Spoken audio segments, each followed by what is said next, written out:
Okay, we're back. I'm Adam, I'm Dan. and we're here to review The Shape of Water.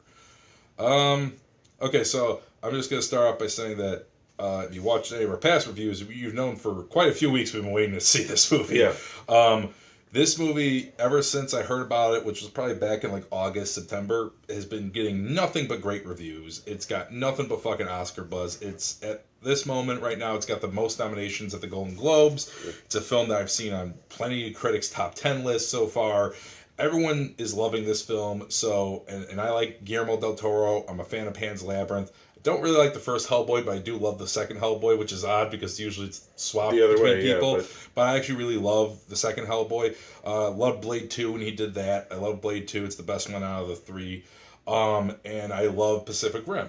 And not the biggest fan of Crimson Peak. Not the best work he's done, but it's not a bad movie. So what I'm trying to say is I like Guillermo del Toro. And whenever I hear he's doing something next, I kind of get excited for it because I know it's going to be different. And I know it's going to be memorable. And having said that, I could, after seeing this movie, I could see why critics love this film.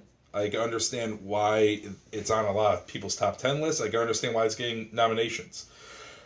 But I have to say, and here, I'm just going to say this might spoil the ending when I give my overall thoughts review. I have to say this is probably the most disappointing film I saw this year.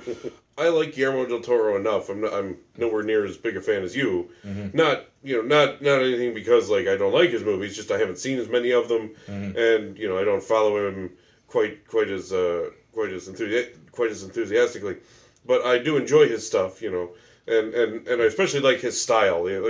All those visual things, which like. He's kind of a trope. It's almost Burton-esque, and you can just tell when it's a Guillermo del Toro movie. Mm-hmm. But I like his style, like the color schemes and everything that he goes with. So I wasn't going in with quite as high expectations.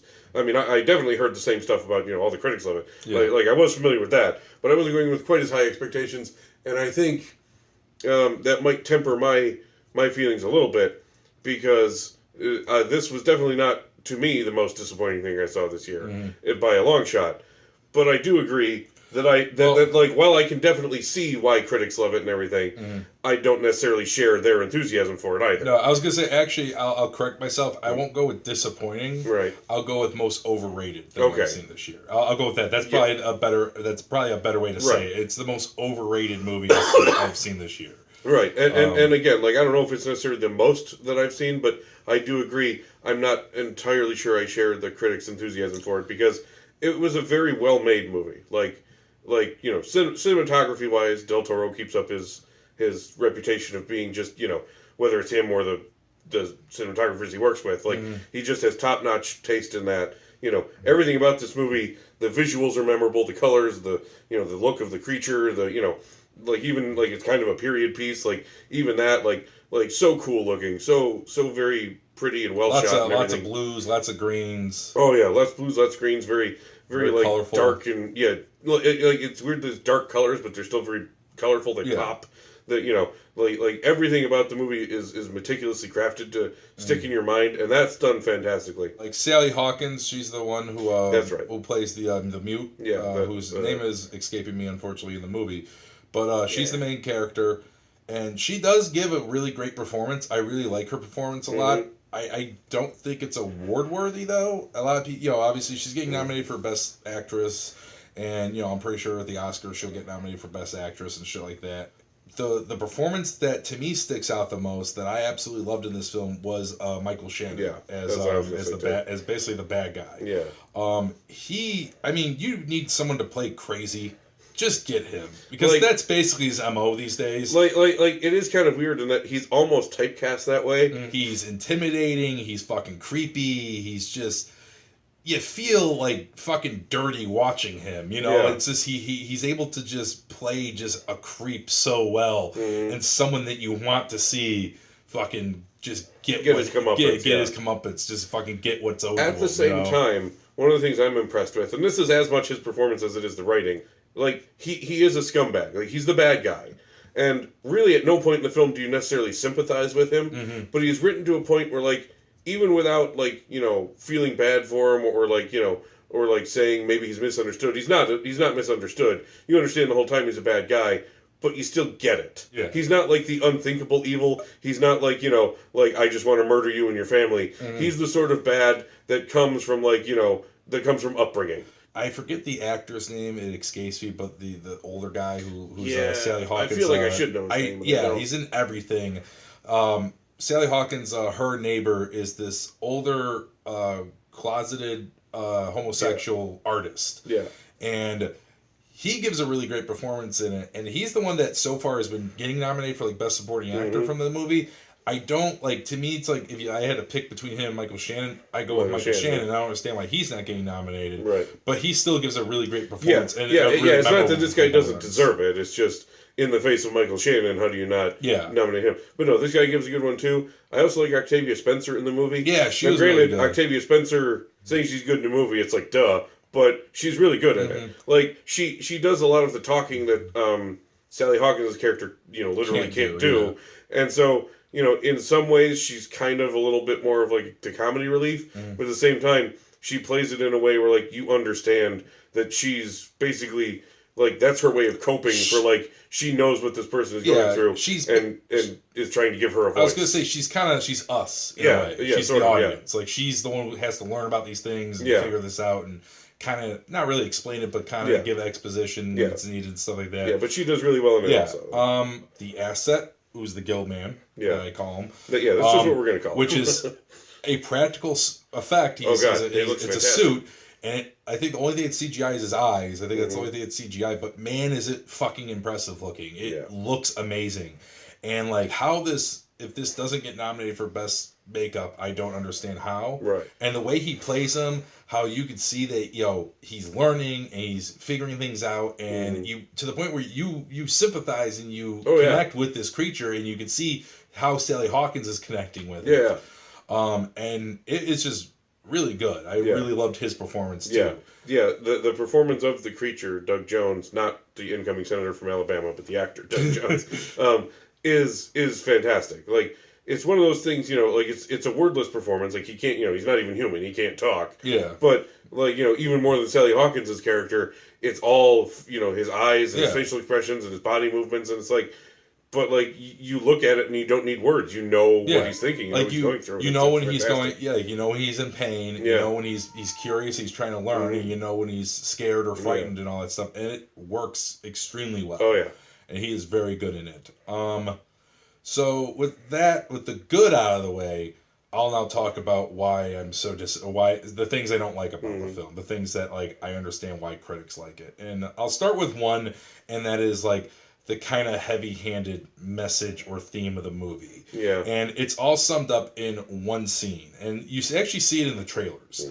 Michael Shannon takes him in his office and explains to him what it is. And he just refers to it as the asset. And he goes, that thing might look human, but it's not human. You might think that, this thing has a soul, but it doesn't have a soul. It's an upfront. An affront.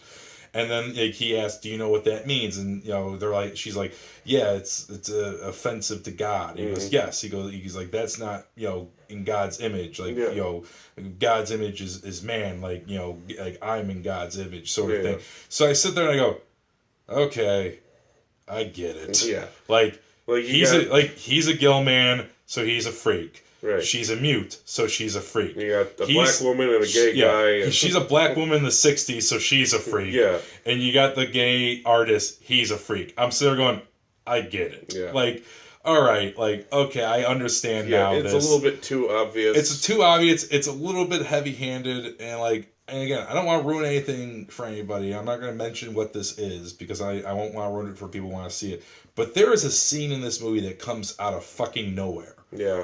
And I'm not gonna say what it is, but it's a scene that comes out of fucking nowhere, and it's just one of those things that I see, and I'm like, when I was in film school, and if I knew I wanted to please my fucking teacher by fucking making or filming something that's deep, or that's artistic, I'd throw this in. Yeah. It's just a scene that is literally there just for artsy fartsy purposes, and it just.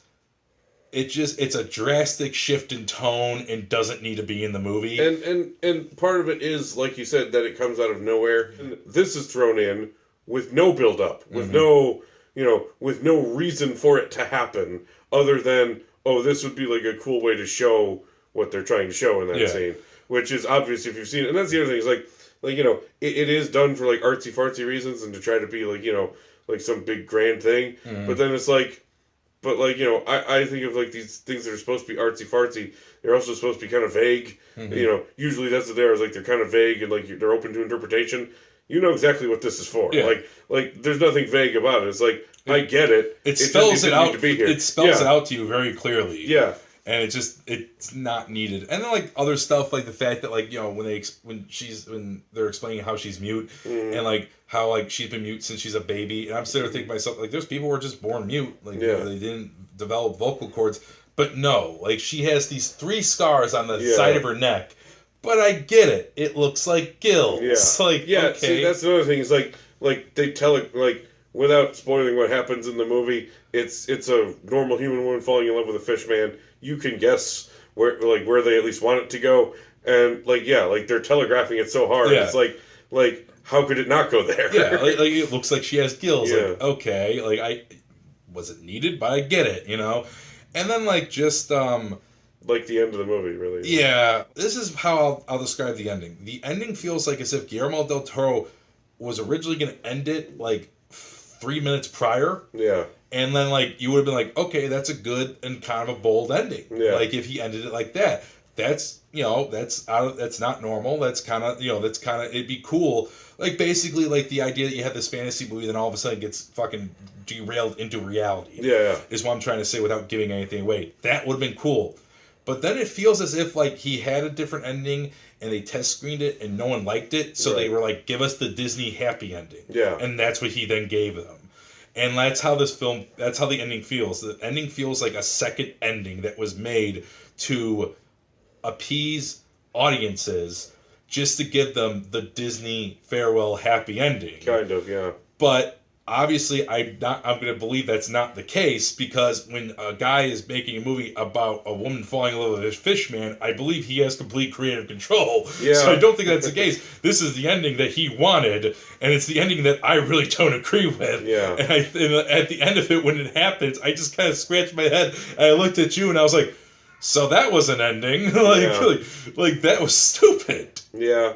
Well, on the one hand, like, in the previous review, I gave Jumanji a 7, which isn't the best made movie, but, like, it was entertaining, and it was, like, especially because I wasn't expecting it to be good. The fact that it was entertaining and I walked out smiling, I gave it a 7. This one, a very well made movie. Again, the cinematography I cannot compliment enough. It's very pretty. The acting is also very good. I'm going to give this movie a 7, though, because... Well, again, I apparently am not. I didn't even realize how strongly you felt, honestly. But apparently, I'm not anywhere near as disappointed or angry about the movie as you are. But it really just like I've given several movies an 8 this year. There's been a 9 and a 10 thrown in. So like, I don't want to imply that this movie's bad because it's not.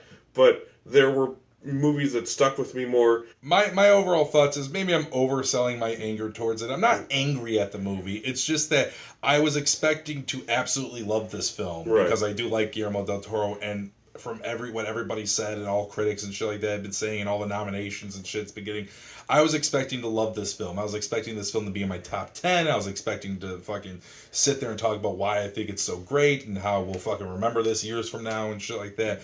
And unfortunately, I didn't get that. Yeah. I'm not saying I got a bad movie. I didn't. It's actually a good film. The performances are really good. The cinematography, the visual style, the fucking colors. A lot of stuff is really good about this. It's just, unfortunately, there's some choices in the film that I don't particularly agree with. And again, I commend Peter Jackson. I commend the Mexican Peter Jackson, the Spanish Peter Jackson. I commend Guillermo del Toro for doing what he wanted to do, which clearly that's what this is. It's his complete vision. He probably didn't have it's a passion project, to be sure. He clearly didn't have any studio fucking breathing down his neck telling him to change anything, even though I felt like that's how the ending was. But I commend him for that. He got to make the movie he probably wanted to make. It just, unfortunately, the film's just not really for me. I could see why a lot of other people would like this film. So in the end, I'm also going to give it a 7. I think there's enough in there to say, like, yeah, go. I would recommend you to go spend the 12 to 15 bucks at the movie theater. Go check it out for yourself. Form your own opinion. You know, Sure. I do think it's worth going to see. Especially on the big screen, it's definitely worth seeing because it's a very like we both said, it's a visually striking film. Like there's things I agree that it should get nominated for, like cinematography, like fucking special effects, definitely makeup, the performances, and even like probably something like just like fucking production art and design and shit like that. It probably deserves all that. Costume design, the costumes in it were really good for the period that it was in. So yeah, so that's my score. So to recap, we both give The Shape of Water a 7 out of 10. I don't know if we'll be back with any movies in the coming months because there's really nothing out, but we are definitely going to be back with our top 10 films of 2017, which I have already started working on it, and I can tell you it's fucking difficult. It's not like when it comes to like the top 3 or 4, like it's not difficult for me, but everything after that, everything after that, it's kind of hard for me to figure out. So that's going to do it for this. Please subscribe to our channel. Please thumbs up the video if you like it. And please leave a comment and let us know what you thought of The Shape of Water. So that's going to do it for us for now. And we will most likely be back with our top 10 films of 2017. Till then, have a good new year.